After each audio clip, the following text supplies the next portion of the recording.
Today we are starting a new topic. We have recently studied bacteria and viruses. Our next module focuses on the kingdom of plants. The characteristics of all plants are as follows. They are photosynthetic, multicellular, eukaryotic, reproduce sexually, and have cell walls made of cellulose, which is a carbohydrate.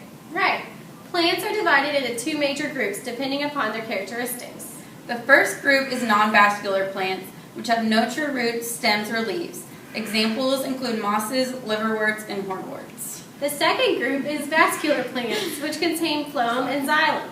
Phloem transports nutrients in the form of glucose, and the xylem transports water and minerals. Phloem and xylem look like the tiny tubes or hoses. There are three kinds of vascular plants. Xylem and phloem are found in vascular plants. Water is going to zip up xylem from the roots to the other parts of the plants. Food is going to flow down phloem from the leaves to other parts of the plants. Phloem and xylem look like tiny tubes or hoses that are attached end to end. Seedless, gymnosperms, and angiosperms. Seedless vascular plants have a vascular system but no seeds, and they reproduce via spores. Examples of seedless vascular plants would be ferns, horsetails, and club mosses. Gymnosperms have a vascular system and reproduce via male and female cones. Pollination occurs via wind, water, or animals. Examples of this are the ginkgo or conifers, like our Christmas trees. Angiosperms have a vascular system and reproduce via flowers. This group includes flowering plants and produce a fruit. The flower becomes the fruit, and the fruit aids in seed dispersal. Okay. This diagram shows a type of cladogram that shows evolutionary history of plants. In this diagram, I want you to notice how it moves from left to right.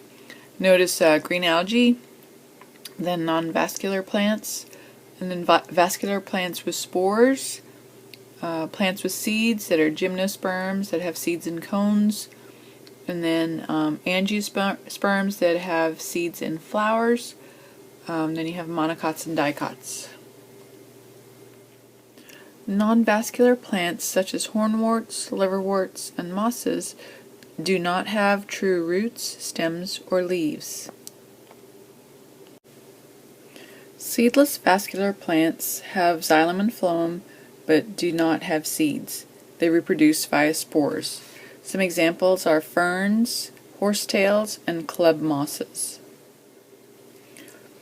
Gymnosperms have a vascular system and reproduce via male and female cones. Pollination occurs via wind, water, or animals. Some pictures that you see here are ginkgos and conifers. Angiosperms are the most advanced plants. They have a vascular system and they reproduce via flowers which contain seeds.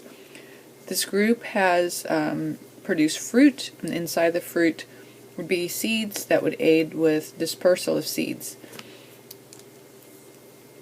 So, when we talk about adaptations in plants, we discuss 5 main points. 1. Flowers have bright colors and sweet smell to attract pollinators. 2. Thorns are used for protection. 3. Cuticles are have a waxy outer layer on leaves to prevent water loss. 4. The roots have a long root system, which helps plants access water that is far away. And 5. Different methods of seed dispersal. Keep in mind that these adaptations are changes that occur over a very long period of time, so it's not something that just changes overnight. Plants have to control what goes in and out of their leaves. To control this, they have stomata. Stomata are openings in the leaves. The stomata will open to release water from the guard cell and release gases such as oxygen, and they will close in hot weather to reduce transpiration. This is so that the plant can save water when water may become scarce in dry conditions. Stomata are a plant structure that help the plant control how much water is lost. During the day, stomata are open to let out oxygen and let in carbon dioxide for photosynthesis. Also, water is released. At night, the stomata close, so water is not lost during that time. Those guard cells, that kind of little sausage-looking like cells, when they are responsible for opening and closing the stomata.